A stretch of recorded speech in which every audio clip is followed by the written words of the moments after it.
it's worth taking the gamble to see can they get their man to the head of the grid without having to pass those cars. It's a dangerous move if you don't get the yellow between now and when the leaders make their pit stops. Last time we saw that work was at Portland in 2005 when Cristiano D'Amata scored PKB Racing's so far only Champ Car win on pit stop strategy masterminded by Jim McGee.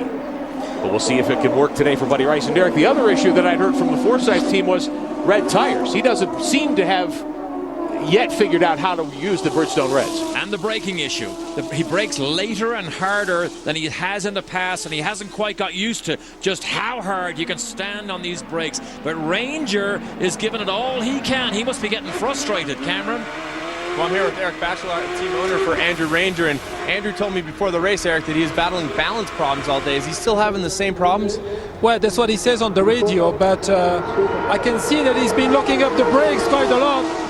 And he's behind Pisonia right now, and Pisonia is very slow. So I think we're going to pit him now, and we're losing too much time, so he can't pass him on the brakes because I think his front tires are damaged. I think that's the main thing right now.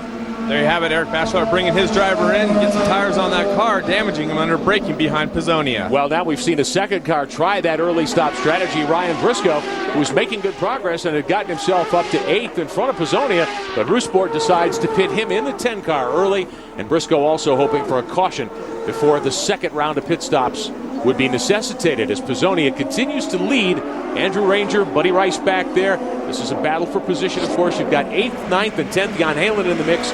Rice had pitted earlier.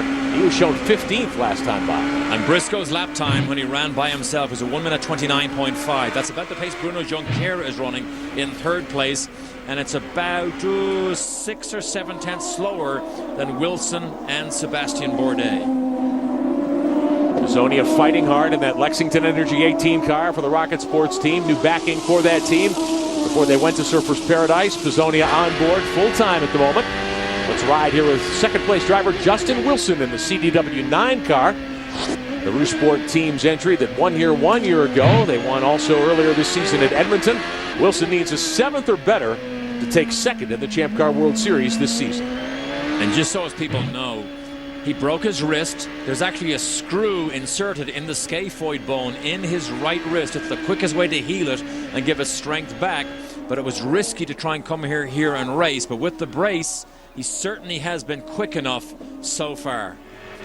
Andrew Ranger brings the MyJack car, the Walmart machine, to pit road as well for an early stop. As we heard Eric Bachelard say, they would bring him in, try to take advantage of pit stop strategy and get Ranger toward the front of the he field. stalled it. Did he stall it, or did it just go quiet? I think it went quiet momentarily there. Didn't see him go for the electronic starter. The battery cart. Ranger back up through the gearbox, onto the front straightaway here at the Autodromo Hermanos Rodriguez. We've completed 17 laps.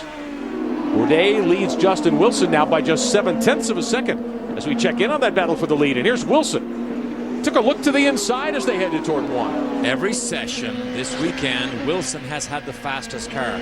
Believe it or not, he would go out sometimes and only do a very short run, 2 or 3 laps, and go straight to the top of the charts. So he has had the best setup, the fastest car all weekend long. So I'm not surprised to see him begin to inch closer to Sebastian Bourdais. It seemed as though he allowed Bourdais to take the lead at that moment on the restart, Derek. Is that a case of him thinking, hey, I'll take it easy, I'll ride in second, I'll save my strength for the last run? It could be, because when we asked him at the top of the show, how will it be? He says, I don't know. You don't know until you get into the fight. I'd say he's fairly happy so far. Their lap times are comparable in the 28s, low 28s, mid 28s. Bourdais still has fastest lap of the race. And if Wilson, again, the key is the Perotada corner, the long 180-degree right-hander that leads onto the long front straight. Wilson's car has been really good there all weekend. Right from here, here's the first gear, hairpin. The problem is, look at the jump Bourdais gets. Yeah, Bourdais away quickly. Wilson second. Junqueira rides third in front of Power. Let's take a moment now and check our Ford Bold Moves moment this weekend here at Mexico City. It's been a season of bold moves for now 3-time Champ Car title holder Sebastian Bourdais. He came from behind in Houston to win his second consecutive event to start the 2006 season and establish his title defense. One of the monkeys Bourdais wanted to get off his back this year was an oval track victory. He accomplished it in style at the Milwaukee Mile. And Bourdais made several bold moves in the rain on a Monday at Montreal to notch one of his 6 victories on the season.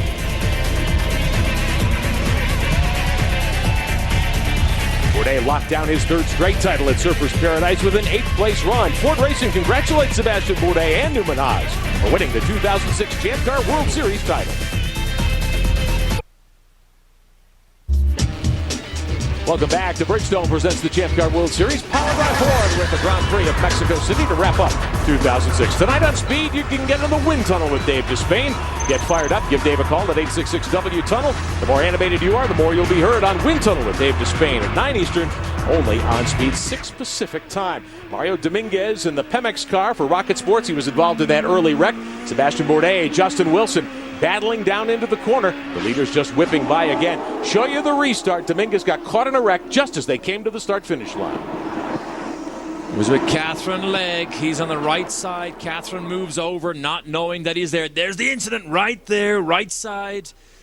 Broke the left front suspension on Dominguez's car, not just the steering. They had to change the top wishbone, at least, on that car. Now he has a full view of the leaders he wanted to run with. Let's see, how fast can you run with these boys? Of the top 2, Sebastian Bourdais, who started 2nd, got the jump on Justin Wilson after the cleanup from that wreck. We were full course yellow for several laps. Bourdais took the lead down into 1. Wilson in his tire tracks right now, Derek. And Wilson is quicker through the corners and these S's than Bourdais. Just a little bit, but the first gear hairpin and the long front straight, Bourdais just has enough grunt to keep Wilson at bay. Here's the high curbs. That's Jan Halen. It's actually Ranger. Ranger now ahead of the leaders. Ranger, of course, not on the lead. He's closer. He's closer this time than ever. Oh, he's going to get it. He's got him. He's got him. Wilson for the lead. On the inside, down into 1. Justin Wilson retakes the point here at Mexico City. He was obviously on the Cosworth power to pass. It's only worth about 300 revs here. And a discussion I had with Craig Hampson, so it's not as much as normal because the straight is so long. But now let's see, will Wilson run away? Jan? Bruno Junqueira's on pit road. He's been complaining of big understeers, so they're going to add some runway, put on the black sidewall Bridgestone. That's just under 9 seconds, and we're seeing over our shoulder. They're setting up for Sebastian Bourdais. We saw him just lose the lead. They're going to come and give him a black sidewall set of Bridgestones as well. So things are changing big time here for Newman Haas. The McDonald's team over the wall with tires awaiting the season champion. Bourdais gives up the lead on lap 22. And look what's happening now. I just said Wilson looked quicker through the S's in the infield section. This is what he's doing now, just running away from Bourdais. Has he sat behind him and saved fuel? Could be. He's done that before. They're masters at this team, Rue Sports. 66 laps the distance here today. 26 laps on a tank of fuel, the distance that you can go. So fuel strategy shouldn't be that big an issue, one wouldn't think, especially here. Bourdais here for a couple laps. I may make a very quick call. Yeah, Bourdais is in. Bourdais is in the pits. I need a really good lap here. Copy. Sebastian Bourdais throws a tear-off, Jan. Yes, and he's got 2 crew members that are suffering from food poisoning that are trying to change tires. Front outside, Norm Hornacek, and the rear inside, Kyle Subchik. They were throwing up just hours to go, but boy, they can still do a pit stop. That's what happens sometimes when you're south of the border, but they still can change with the best. So Bourdais decides to stop early, and you heard Jeremy Dale telling Justin Wilson, we need a good lap right now. That's Craig Hampson shouting on the radio, barking orders to Bourdais. He's at a big disadvantage here because Wilson right here is on low fuel. He can run like a rabbit away from Bourdais right now, make an even bigger gap before he makes a pit stop. So that was a master move by Wilson to pass Bourdais before Bourdais made that pit stop. One more look at the pass for the lead. This is Wilson taking the point back a moment ago. Don't know if he's on the juice, but pretty sure he is, using that extra horsepower down this long straight. Perfectly timed pass. Wilson on the champion Bourdais. So Justin Wilson in the CDW9 car is out in front, going for back-to-back wins here at Mexico City. And Justin Wilson, the race leader, will follow Bourdais' move by coming to the pits. He ran an extra lap, as you said, Derek, on light fuel. So now the key is, can Rousport pit him quickly, Cameron? Jeremy Dale did confirm that they were following and conserving fuel. This was the plan all along. He said he was giving up a little bit of grip on the reds, and they prefer the black tires, is what they were saying. And he also said that Justin Wilson said he feels like he is in control of this race. That's confidence. Oh, he looks in control. He does look in control. Went one lap longer. Have a look at this here. 4 different times so far this season. Bourdais and Wilson have run 1-2. And after this race a year ago, Derek, when Rousport... Seabass is by us now. Okay, you hear what that was? He said hit the juice, hit overtake, because Seabass is right there. That was Todd Malloy, his engineer, gets on the radio to make sure on cold tires. Bourdais is a lap on tires that he's warmed up now. He doesn't want to lose this lead. The lead's been handed to Will Power, who has not yet pitted. So Power, who was on pole in Australia and was so quick there, in line it appeared to score his first win. He's out in front of his teammate Alex Tagliani for the Walker Racing Team Australia bunch. These two cars have yet to stop. Wilson and Bourdais, it's been a great rivalry, 4 times 1-2 this year. Wilson thought he was a championship contender coming into the season. They dominated here a year ago. Their team ran 1-2. Wilson trying, I think, to catch up a little bit and overcome some disappointment. Now Ryan Briscoe, he's got a huge problem. Briscoe has totally destroyed a right front tire.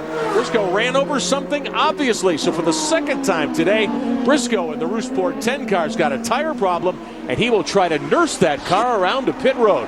Tough break indeed for the 10 car. Briscoe was up in the top 10. Now, here comes Power to pit road. Tagliani swoops by him. Tag will stay out and lead laps. This will move Wilson back to second, and here comes Power. The Ross Franz Rookie of the Year, newly crowned Jan Bikas. Yes, he now does not have the pressure of the rookie championship. Wow, a close. Oh, there's contact. Wow, but he made it to his pit box. He and Andreas Worth got together. So he managed to keep his composure. He also is going with a lot of front weight and the black sidewall tires. Well, it's a bit of a long stop, but considering what happened on the way into the pits, that was a nice recovery. And an adjustment to the right, or to the front wings for Will Power. Because he did 1 lap at speed, Will also wins the Bridgestone Passion for Excellence Award. So he is an award winner right up in the first pit stop here. Here's what happened on pit road. Here's Power coming to pit road, and Worth was also headed off pit road at that time in the Sonny's barbecue car. I would almost bet you that Worth's radio man was on the radio to him saying, watch it, watch it, watch it. Here's Power. Because see what Worth did? He actually turned in with him, knowing that if he didn't do that, there was going to be big contact. So I think he turned in, got on the brakes, just about halted a